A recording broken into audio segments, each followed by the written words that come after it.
All right, we'll do 1, 2, 3, go. Okay. What? 1, 2, 3, go. I thought you already counted. I'm gonna do it right now. 1, 2, 3, go. Okay. Wait. 1, 2, 3. What's up, guys? Max here with another episode of the ScuttleButt Show, and today I'm joined by my friend Alex, who you know from the Eurovision videos. Alex, what's up? Everything's fine. I'm really excited about this video. Yes, because today we are reviewing Eurovision, the story of Fire Saga on Netflix.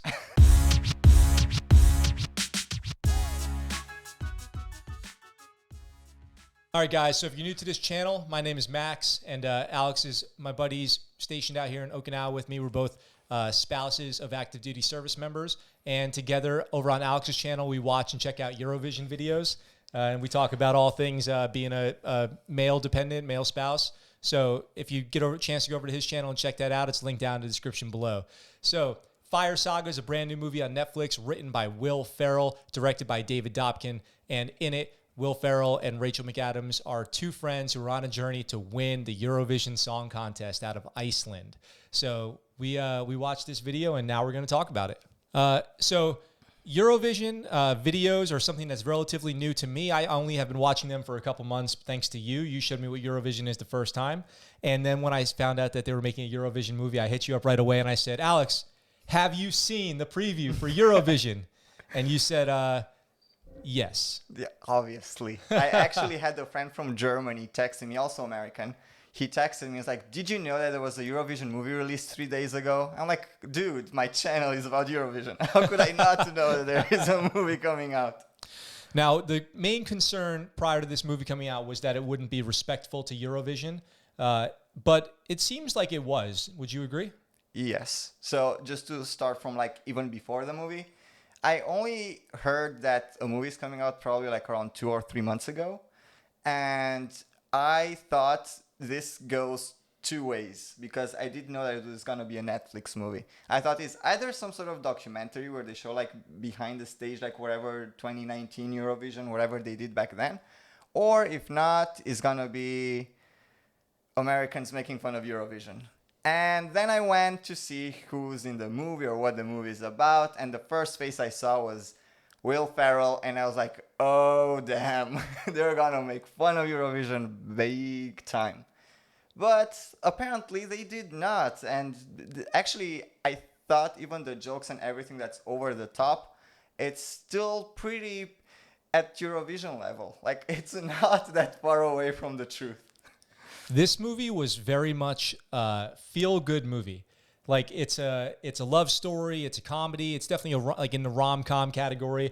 But one thing I love in movies in general, and I loved in Eurovision, the story of Fire Saga, was the amount of music in this movie. This movie is full of original songs. I mean, it better be. Eurovision, like Eurovision Song Contest is about original songs. So just in case you're like Americans and you don't know what Eurovision actually is, the song contest is literally a songwriting contest. It's not a contest about the best vocalists or whatever.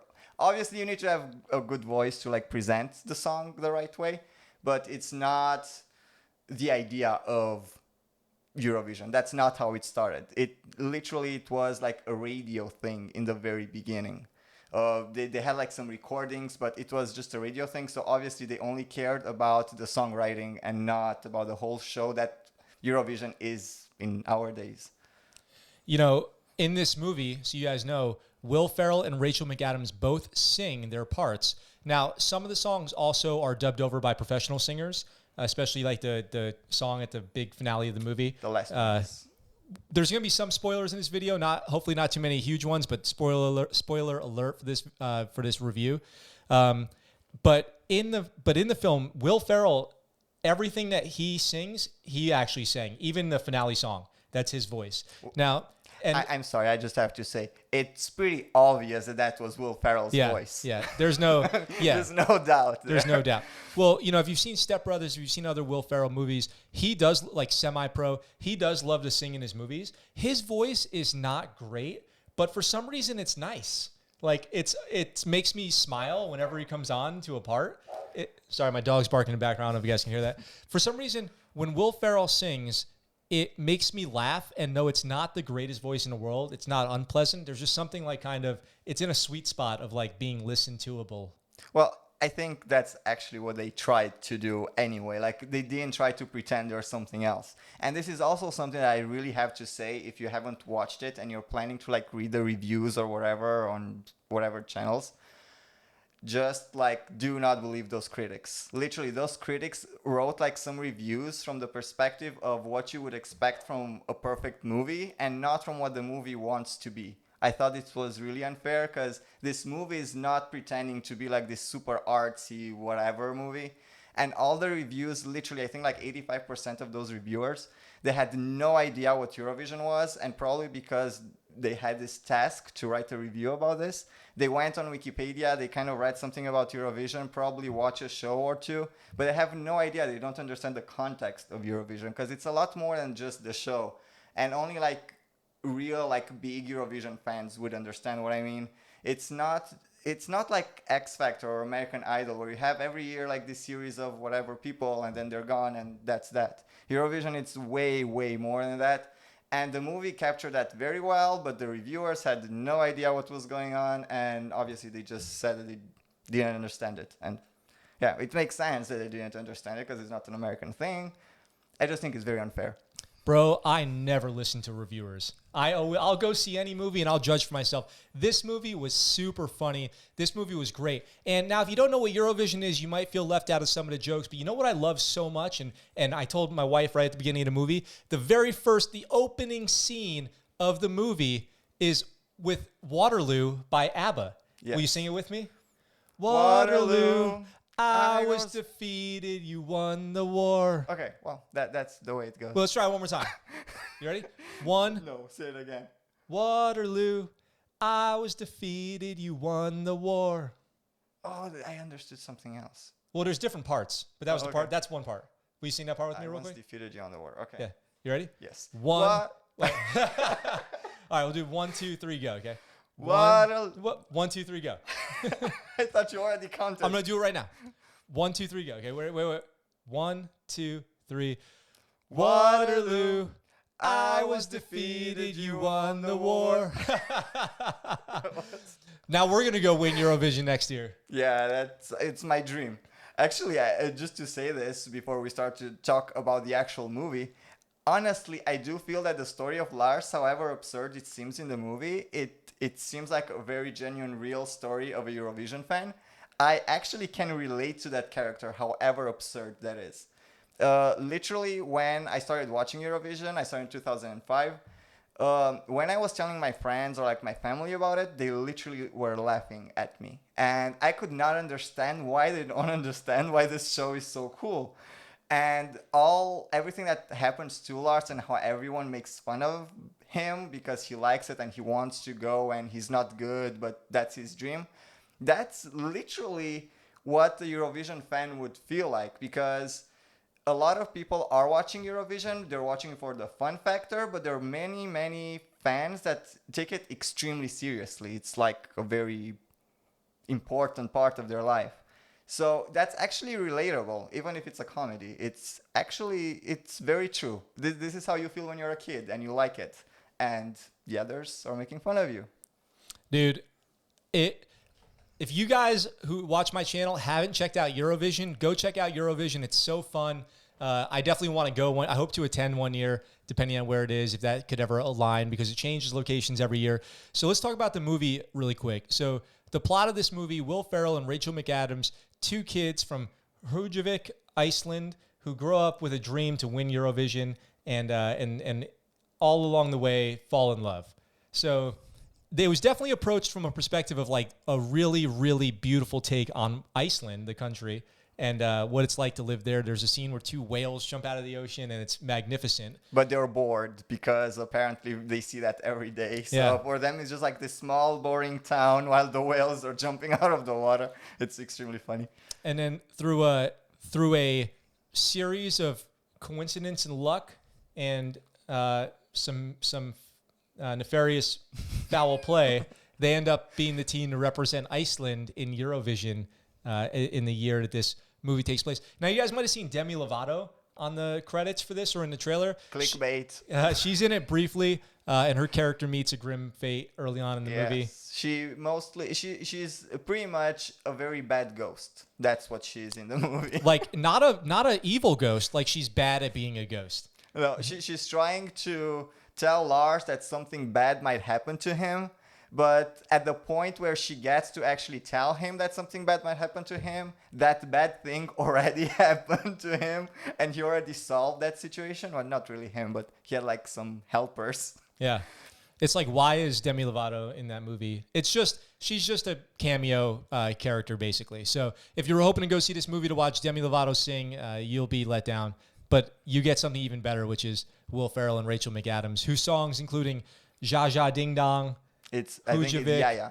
Double Ya Ya Trouble, Ding Ya Ya Ding Dong, which is the hit song from the movie. I feel like it was the crowd favorite that they're playing in a little pub. Now, Pierce Brosnan, who is from the UK, I believe, plays the father of Will Ferrell, an old kind of playboy, getting around Iceland. I also thought that was really funny. I don't think the age gap between the two of them is enough for Pierce Brosnan to be his dad. Yeah, Will Ferrell's like in his 50s or something. Yeah. I didn't even think about that. Yeah, that to me, it came very weird when I thought, okay, that's his dad. Maybe cousin. Maybe I'll look it up and flash on the screen how old Pierce Brosnan is and how old Will Ferrell is right now. He has to be at least 80-something in order to be able to be his dad. Yeah, that might be true actually. And then so they travel to does it say where they go? Well, I forgot where they go. Where is Eurovision being held in the movie? In the movie is in UK. I think somewhere in Scotland. I think Scotland. You're right. It's Scotland. Yeah. I forgot the city. Was it? Yeah. I forgot the city, but it's Scotland. I wanted to say Glasgow, but I don't think it's Glasgow. I'll flash that up on the screen too. So they go there and they start performing their songs where they are met with there's obviously some obstacles in their way to winning, including a competing love interest. Now, there's a Russian Eurovision singer whose name's like Alexander Dmitriev or something like that, and he plays a sex player from Russia who's representing Russia in Eurovision. His song is called Lion Man. What is it called? Lion Roar? No, it's the Lion of Love. Lion of Love. And that song is amazing. It's like the most Russian song. It? It's actually the one song that I do not like from the entire movie. It's amazing in like kind of an unlikable way. Like it's like a something you would see in a campy, over the top, overly done, kind of like bad on purpose kind of song. I can see that, but that does not really represent Russia in Eurovision. Russia actually sends some very good performances. Like this one, it actually seems to be funny. It's like, I'm laughing at it. Russia does not really do that. They're not sending performances where you laugh at it. There's a great scene in this movie where they do something called the song along, and it's where there's like a mashup of a bunch of different songs happening all at once, and all the Eurovision acts are at this one house party, and they all contribute some line or some melody to this giant mashup song, and it's one of my favorite scenes in the whole movie. Can you kind of give me a rundown? Because there's a bunch of actual Eurovision acts in that scene of the movie, right? Well, even before that scene in the movie, there is one Eurovision winner in the movie, and that's when they actually have their first trip to go to Eurovision, and you will hear like this very slow piano song that's actually a winner of Eurovision. And in the end of the scene, they actually go to this piano player that's like a homeless guy just playing on the street, and he gets like a coin or whatever. So that's actually the winner of Eurovision 2017, and that's his actual song. Oh, I did not know that. So that's how the first person is being introduced into the movie. And after that, when you get to the song along, there are many of them. Most of them are winners. Some of them, I think like 3 of them did not actually win, but they're very famous. So I would start with Loreen, just because Loreen is like my favorite Eurovision winner ever. Eurovision 2012, you have to watch it. The song is called Euphoria. You would like it. Then we had Bilal from France. We had Conchita Wurst from Australia. We had John from Sweden 2019, which, by the way, probably they had him there because they filmed it, like the scenes where they perform actually the Eurovision in the movie is the real actual stage of Eurovision 2019, and they were filming during the rehearsals of Eurovision 2019. Oh. So it's not a made-up stage that was the actual stage of Eurovision. So probably that's also how they got John in it, because at that point I don't think they already knew who wins 2019, so they kind of went with their best guess and they chose him, which was a really good act anyway. But they did not have in the movie the winner of 2019 because they did not know at that moment who won. Then I think I saw Eleni Fuera there. I saw Alexander Rybak. There's the guy with the violin. Mm-hmm. He's one of the most famous winners. He's probably the oldest winner from what they showed in the movie. He's from 2009. Yeah, I cannot remember all of them, but there are so many guys. So if you watch that scene and you're thinking, what the heck is going on? If you're like an American that has never watched Eurovision, maybe that's a bit weird. You have no idea what's happening, but that's literally just a tribute to Eurovision. Everything is like, if you're a Eurovision fan, that scene is just like, wow, another one and another one and another one. Now, you said that so in this part where they're actually competing in Eurovision, there are a bunch of other acts, but you said those other acts are not actual Eurovision acts, right? No. So the acts that are in the movie, they're not real acts, but they are all hinting at an act. So when you see the performance with like that monster dude and the lady singing, it's pretty much a hint to Lordi 2006. They won Eurovision 2006 with a rock song called Hard Rock Hallelujah, and they were dressed as monsters. If you guys saw our last Eurovision video, that we reviewed that one, and it was epic. Yeah, that one always like turns heads because it's so not Eurovision-like. It was just a shocker, and it won. And then you would have, I would say, I have to think. What about? About another act. I like another act that was there because when I was watching it, I could point the finger to each one. I was like, I know which one this act is. I just could not. The song is not that song, but the acts are all about it. Even their actual performance, when he comes out of the roof in that hamster wheel, that's a hint to Ukraine 2014. They actually had a dude in a hamster wheel with a lady singing in front about TikTok. Can you hear me go TikTok? So that was actually real fun. And their stagings, all the stagings in the movies are hinting at Eurovision acts, even if the songs are not. Except for the rap one that you told me about. Talk too fast. People say I talk too fast. I don't talk too fast. I don't think that I talk too fast. So that one would never be in Eurovision, like ever. Chilling with the homies. It's called Chilling with the Homies. No, that's not European at all. Would not be there. So there is like this comparison that they show in between the Greek act, which is like extremely sensual and sexual and wherever, very also LGBT for LGBT community, just because that is a very big community in Eurovision. And then you have the Russian act with the guy that wants to be the man's man, the dude, which to me, from the very beginning, I have to say, from like I think the first two scenes, I figure out that his storyline moves towards being gay in the end. I kind of saw that coming. And that is also a message to Russia, because in Eurovision, the Eurovision community is keep making these announcements, keeps telling everything that happens in Russia with the gay laws, and it's not really cool, but they're acting as everything is fine.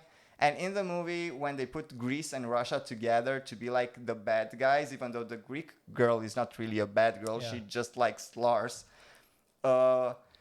They make this comparison, I'm guessing, in between like Greece, what Greece was like, the ancient Greece, when everything like being gay was just like a thing, like no one talked about it, was just a thing, and the Russia now, which is very limited law-wise for the gay rights, and putting them together in the end when the Russian dude sees how Lars and Sigrid are like in love, the Greek girl is telling him, you can be happy too, and then he says, Mother Russia won't let me or won't allow it. I thought that was really funny, and that was 100% about what people think in Eurovision about Russia. I love that whole story arc of all the characters involved in that little like love square. It's not really a love triangle. It's like a love square that's going on there. Yeah, they're not even connected, because the Greek girl with the Russian guy have nothing really to do with each other, just like friends, I'm guessing. Mm-hmm. But like each one likes someone. I also thought it was extremely funny, the joke when Sigrid sleeps over at the Russian guy's place, and she wakes up and she thinks that something happened during the night, and the guy's like, no, nothing happened, and then she realizes that her hair has like her hair is being, what do you call it? He goes, I braided your hair. Yes. I find it very relaxing. She's like, how long did it take? 6 hours. Yes, I thought it was so funny. I mean, at that point in the movie, if you haven't figured out that the guy is gay, you will never get it. Like, that was so obvious. Also, I thought that the jokes with Americans were very funny on both sides, because one joke, this is something that I was not expecting. So when I said that I saw Will Ferrel and I thought this is gonna be dumb, is because usually I don't really like his jokes, but in this movie a lot of the jokes were actually funny and with layers. So in the scene where like the Americans are asking Lars goes through a bad pace at that moment, so they're asking him where they can find I don't know what place. And he gets really angry with them. Like, you stupid Americans, you're everywhere and whatever. And he makes like this joke with, oh, we don't want you here, go away, just follow the smell of Starbucks or something. And then the Americans like, there's a Starbucks Yeah, around? pumpkin spice latte. He's like, yes. Go follow the smell of pumpkin spice. That actually is a funny joke on two levels, because once you have the actual opinion of most of the Europeans about American as tourists. Actually, I was watching the movie with another American person, and he literally turned around, looked at me, and was like, is that what you actually believe about us? And I was like, is that like news? Because we are not even hiding it.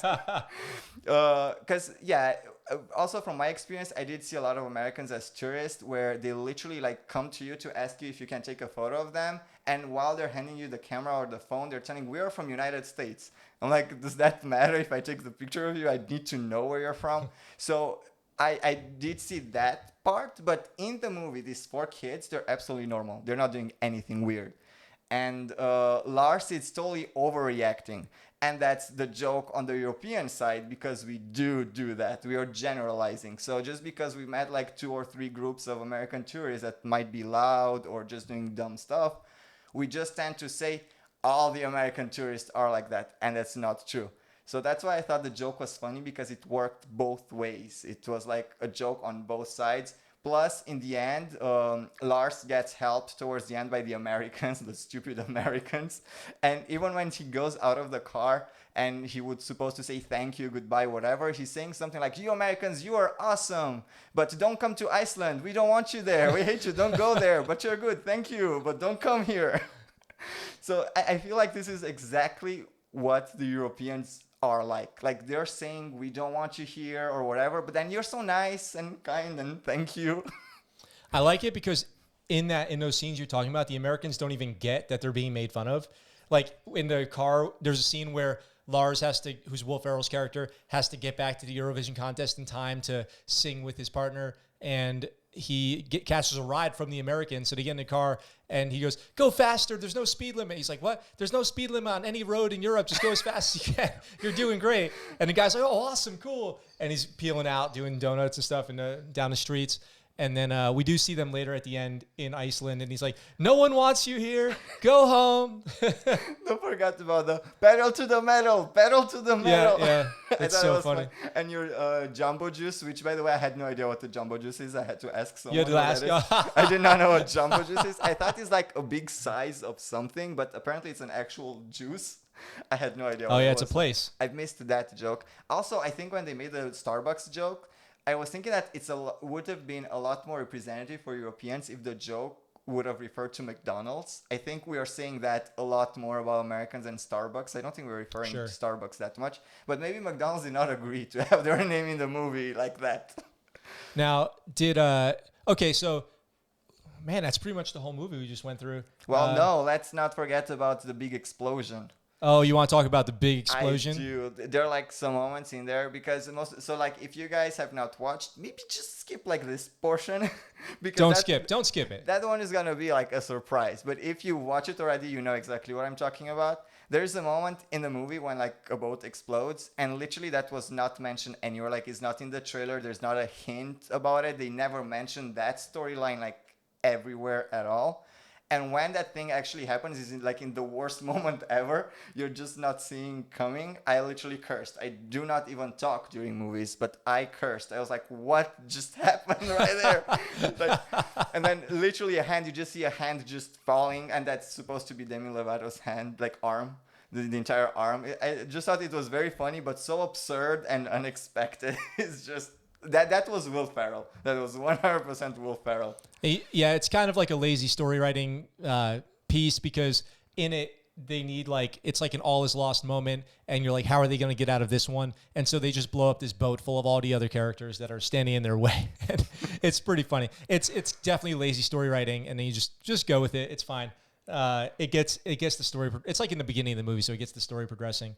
Yeah. Actually, at that moment, I was actually interested, because I kind of knew that they will go to the actual big Eurovision. So I was kind of curious, how did they pass that moment? I mean, they went to the actual final, which I was expecting for them to win, and they totally blew it, their final, their national selection. And I'm like, how is this supposed now? How are they supposed to go further? And I thought maybe we'll just see a card that says 1 year later and whatever, and they have another go. But no, they go for a kiss and the boat explodes. And they're like, okay, so that's the way this happens. Yeah, there are some jokes in there that I don't know how you would describe them. Maybe not like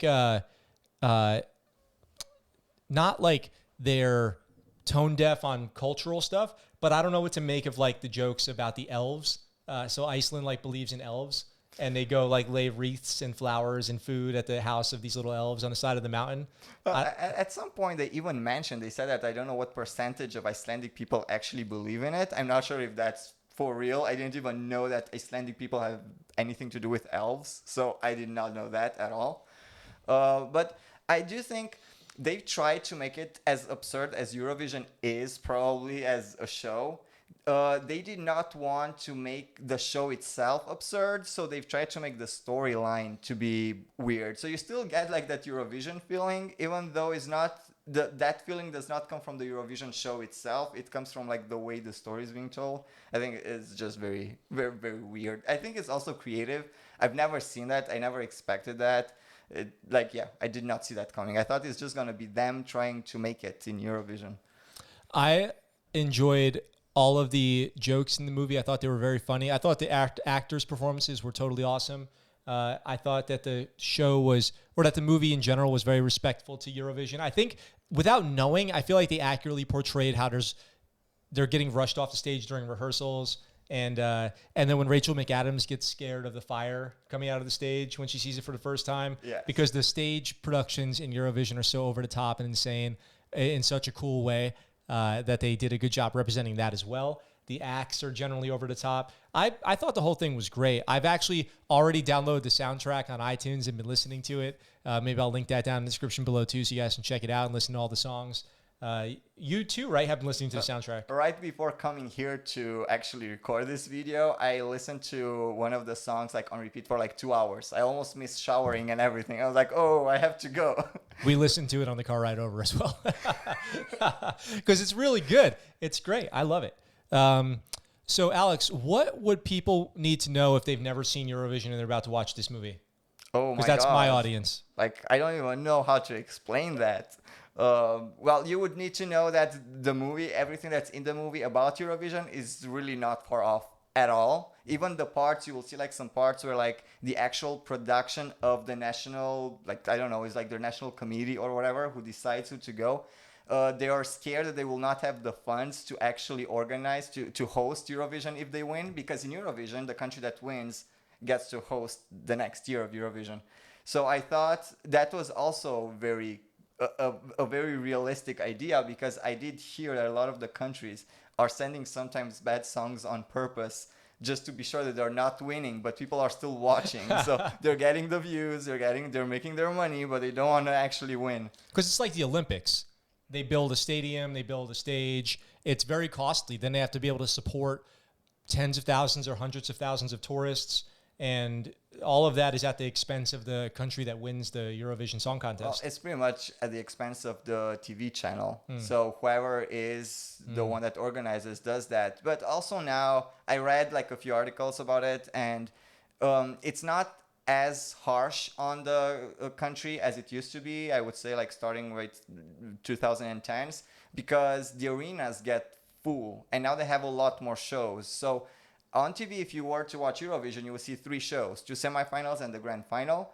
But actually, they have 6 shows in total. No, 6, 9. It's 3 times 3. So 9 shows. They will have like a dress rehearsal. They will have a show done for the judges and a show done for the live, like for the audience to vote, like for the televotes. So now, because they have all these shows, in each one you can buy tickets to take part in, so they can make a lot of money off of it. Plus, all the tickets are really selling out in like 2 days. Like you have almost no chance to actually get tickets. It was Eurovision is a pretty big event. If you guys aren't familiar, you can just go do a quick Wikipedia search of what Eurovision is and then go watch on YouTube some of the prior Eurovision performances. And I think you'll be surprised and impressed at not only the quality of music, but the quality of production that goes into it. And the whole thing's just a great event. It's really cool. And if you feel like you're just a new viewer, you can actually go on my channel and see some other Eurovision virgins watching Eurovision with me. So you will see what I picked for them, including Max. Max was in like 3 of them. Yeah. Weren't you? Yeah, I've been in 3 of your videos in 3 series, because one of them was a series. So there were like 15 videos that you're in. Yeah. So if you guys watch my channel, you've seen the vlogs where I go over to Alex's place and we watch and react. Americans react to Eurovision. I guess this is Americans review Eurovision the movie, along with Alex, who you're from Romania, right? I am from Romania. Yes. You've never been to America, right? No, I haven't. But soon. And I have to do it in like the next 4 months or so. It's a must. Well, good luck with traveling right now. Anyway, that's besides the point. Eurovision, the movie, closing thoughts. What do you think? I thought the movie is really awesome. I'm not sure. I don't know how to watch it from the perspective of someone that has never watched Eurovision. Maybe it looks just extremely weird. But from the perspective of a Eurovision fan that got all the jokes and I totally understood what they were going for, I think it was really hilarious. Whoever wrote it, was it Will Ferrel? Will Ferrel, along with, there's one other writer accredited to it, but yeah, Will Ferrel. They did a very good job. Like, they actually knew what they were doing. They knew what the community thinks about Eurovision, what people that don't like Eurovision think about Eurovision. They were actually very well informed, and it's totally not what I thought in the beginning when I was saying I thought Will Ferrel was just going to make fun of Eurovision. It's not. It's actually well informed. It's good. Yeah, it's really great. How many thumbs up would you give it? 2 being the most. Wow. Wait, let's reveal on the count of 1, 2, 3. Reveal your thumbs up. Okay. 1, 2, 3. 4 thumbs up out of the 2 of us. That's maximum number of thumbs surprise. up. That's 4 thumbs up for Eurovision. The story of Fire Saga, starring Will Ferrell and Rachel McAdams. I don't know, Alex. What else you got? I feel like that was a pretty good review. We just went and did the entire movie, basically. Well, consider this was the very first movie review I've ever done in my life. I'm pretty happy with myself. Okay. All right, guys. Hey, thanks for tuning in to this review of Eurovision, the story of Fire Saga, currently streaming on Netflix. Hope you guys have access to Netflix wherever you are in the world. If you don't at this point, I don't even know what to tell you. So you got to go check out Eurovision. It was awesome. Make sure you get over to Alex's channel, which is going to be the top link in the description down below, and give him some love if you found this on my channel. If you found me from Alex's channel, I want to say thanks for stopping by. If you choose to subscribe and check out the content that we have on here, that's much appreciated. I look forward to doing the next video with you guys, and I will talk to you soon. Out for now.